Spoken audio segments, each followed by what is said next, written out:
Hello everyone, it's 𝐒𝐻𝐬𝐬𝐿, and today I'm going to be listening to the new album from Daughers frontman Alexis Marshall. It's called House of Lull, House of When. Daughers are a noise rock, industrial rock band who had an incredible comeback in 2018 with their album You Won't Get What You Want. As for many people, this was my very first time hearing Daughers, and also like many, I was pretty blown away by its compelling intensity and creativity. Presumably we can expect something rather different to what Alexis Marshall has done with his band though on this first solo album. And the couple of singles he's put out in promotion of this album do suggest a much less rock-based, much more straight-up industrial noise-based album, which I'm definitely up for, so let's give this a go. Do me a favor and click the like button on this video, and let's get started with track 1. It's called Drink from the Oceans, Nothing Can Harm You.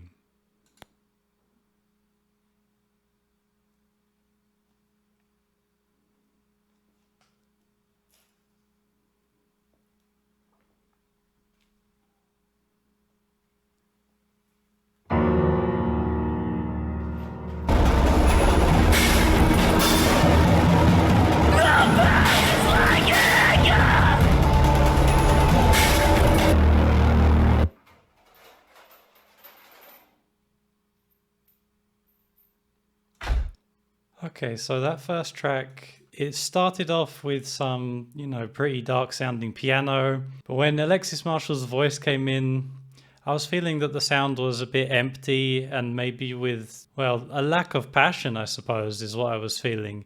And I suppose I can't fault it when it has the word lull in the title. But all that being said, once the noise of the song came in almost halfway through, that's when it started to get really enjoyable for me.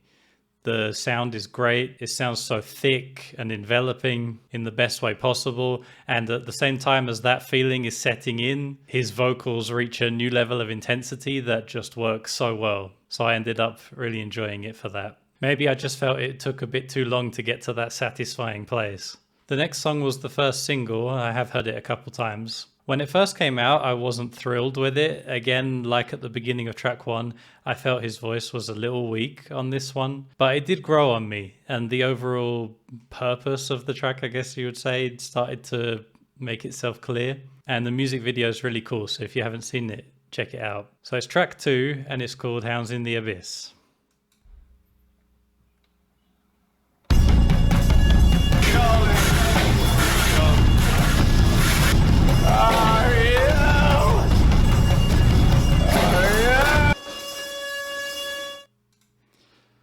So this song has grown on me quite a bit. The repetition of the line, "Are you?" it just kind of annoyed me back when I very first heard it, but I seem to enjoy it more and more every time I hear the song. And in the context of the album now, after the first track building up from nothing to a more satisfying place, this one just works straight away. And it doesn't really build or go anywhere, which again made it not work so well as a single to me, but now hearing it as the second track on the album, I'm much more pleased with it. I love the repetitive drums, well, the repetitive everything really, but the drum pattern is really cool. The crumbling percussion sounds all around it, and the razor blade noise over the top of the whole thing, which kind of just, you stop hearing after a while as it just ingrains itself into your mind. It's all pretty hypnotic in a torturous kind of way.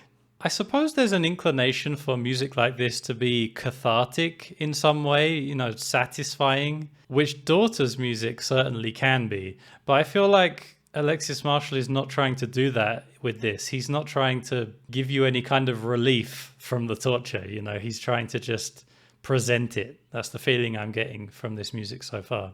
So let's move on to track 3. It's called It Just Doesn't Feel Good Anymore. Don't get up! You have obligations!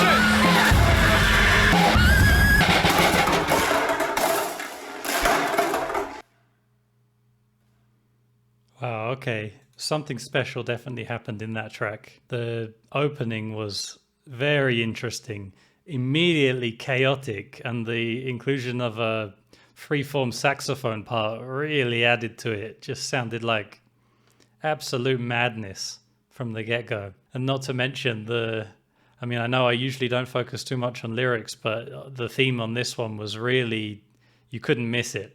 You have to meet your obligations, don't move. Fucking oppressive. I will say I felt it was kind of a shame that it didn't really seem to go anywhere. You know, obviously we've seen that this album so far is setting up a repetitive atmosphere, not giving you any kind of catharsis, just putting you in the situation or making you face the situation. But yeah, in the end, it just kind of descended into some less intense noise and then just kind of petered out, which is a bit of a shame, I think, because it started off so strong. Those first couple minutes of this song is the best thing we've heard from Alexis Marshall yet, I think. So let's move on to track 4. It's called Youth as Religion.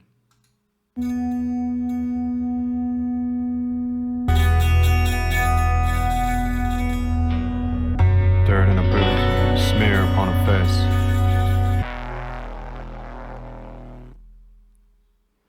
Okay, so I loved the change in sound for this one. And it's pretty nice to hear his deep speaking voice on a track instead of his usual high-pitched scream.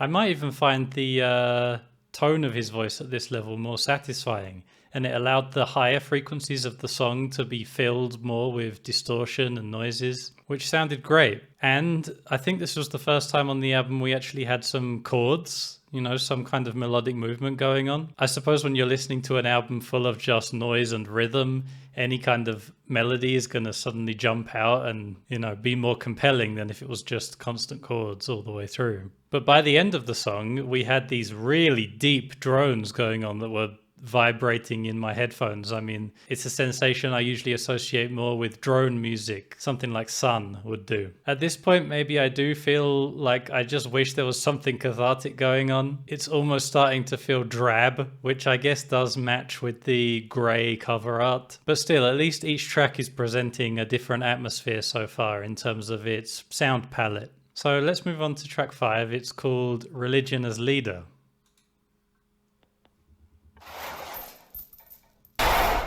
Chest at the bottom of a well, and you have no other. Young man, you have no. Okay, we were actually given some catharsis on that track at last. And you know, at the very start, he allowed his voice to growl a bit, and it was satisfying to hear that. But of course, halfway through, we had the incredible voice of 𝐒𝐿𝐵 𝐼gnata come in. She brought that intensity that it's been crying out for, and their voices sounded great together. I mean, I had to go and double check that it was her, and yeah, it is her, and she sounds amazing. And not to get too hung up on 𝐒𝐿𝐵 𝐼gnata, but she's got a new album coming out in just a couple of weeks. The singles sound incredible. Can't wait for it. But yeah, that song worked pretty well. I really liked the repetition of certain lines that they went back and forth on. Very compelling. So let's move on to track 6. It's called No Truth in the Body.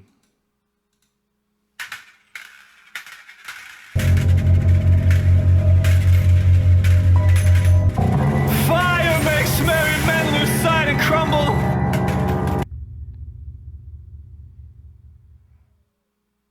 So I have to say, I think he kind of lost me on this one. The sound was still good. It doesn't break from the sound of the album or anything, but I guess that's the problem. I feel like every track so far has presented something interesting in its own way, but this one, not so much. It did have a lot of the sounds of what sounds like coins landing, spinning, and, you know, mixed with the twinkling piano at the top. It was kind of cool, but I just found myself totally disconnected from his vocals. You know, nothing compelling felt like it was coming forward to me. Just some kind of cool sounds, and that was about it. And because it's almost 5 minutes long, it felt like it dragged, honestly. But the next song was the second single, and I know I did enjoy this one quite a bit. I definitely enjoyed it more than the first single. It's track 7, and it's called Open Mouth.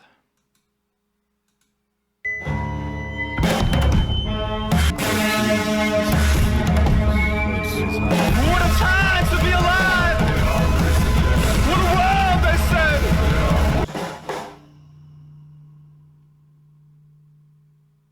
Yeah, I like that one. You know, that's more like it. I love the horn-like noise that goes over the top of everything all the way through. And the repeated lines of the vocals are memorable and compelling, the most important thing. I really like the way you have the sort of repeated overlapping despondent lines with him then screaming over the top, or sometimes one or the other. I enjoy the contrast. And the shorter length of this track also works a lot better when there's not so much development going on in the song. You know, it just kind of sticks in one mood. And in the case of this track, it doesn't outstay its welcome for me. So yeah, great track.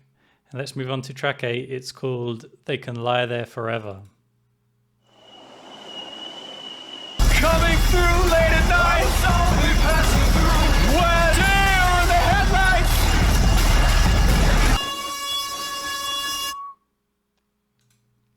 Oh yeah, that was another great one. It definitely matched how compelling Open Mouth was. But what I really loved about this one was the heaviness of the sub bass. You know, again, it had that kind of sun-like quality of vibrating my insides, which I just love that. And again, some really compelling vocal lines that really reinforce the atmosphere of the song. And by the very end of the track, the levels of chaos in the industrial noises were also pretty compelling. I really liked that. I'm glad he took it to that level. So that only leaves us with the last song, track 9, and it's called Night Coming.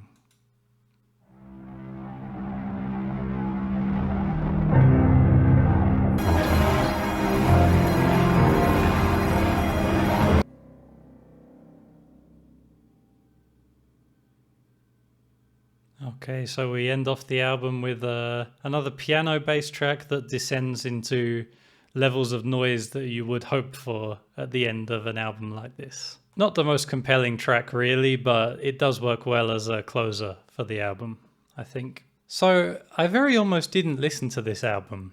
When I first heard the single Hounds of Abyss, I was quite put off by its lack of progression in its song structure, and as I saw it, its lack of catharsis, you know, never quite having a payoff. But I was intrigued by it, and by the time that he put out the second single, Open Mouth, I was much more interested in the idea of this album. And I'm glad I did listen to it now, because what I found is that it's taken certain aspects that I loved in Daughers' music and really emphasized them. And presumably it's the aspects that Alexis Marshall himself brings to Daughers. He brings it here to this album in full force. It's that kind of desperation and exploration of repetition, you know, particularly in the vocal lines when he repeats certain lines to make them sort of drill into your mind the drudgery of how he feels about these topics. And, you know, I suppose I feel there's always a risk in making music about drudgery and the idea of when, you know, things aren't happening, or, you know, I guess the theme of the song, it just doesn't feel good anymore. That feeling of you're stuck, you can't do anything, you know, those kinds of feelings. There's a risk in making that kind of music because it can end up feeling dull, unsatisfying, or just difficult. And to be honest, there were points in this album where it did feel that way. It just felt like not being able to get through a swamp. But on the other hand, that in itself can be something quite compelling. And there were moments on this album where he did succeed in communicating that feeling while also keeping it compelling. And I did really enjoy a lot of the soundscapes he created on this album. All the metallic sounds, especially the sounds of the coins turning. As I said earlier, the sounds of the razor blade industrial noises on top of everything. I often enjoyed a lot of those layers of sounds going on. I suppose I just would like to hear more passion from him on the vocal side of things. Like I say, sometimes him trying to communicate this feeling of despondency just kind of is frustrating. You want him to let loose a bit more sometimes. But sometimes he did, and it sounded great. I also really enjoyed the lingua ignota appearance, and there were points on this album where I just really bought into it. I got really into the mood of it. So yeah, cool album, especially considering at first I wasn't expecting too much from it. It definitely did exceed my expectations to an extent. But I will also say what I'm sure many of us are feeling. We're looking forward to another Daughers album. Hopefully that will come sooner rather than later. So let me know what you thought of this album. If you're a fan of Daughers, did this album work for you? Are you into this more industrial sound? And if you enjoyed the video, subscribe for more like this. And if you want to support me, you can use the link in the description to buy me a coffee. I'll really appreciate it because it does help me to keep the channel going and keep making these videos. So thank you very much for watching, and until next time, take it easy.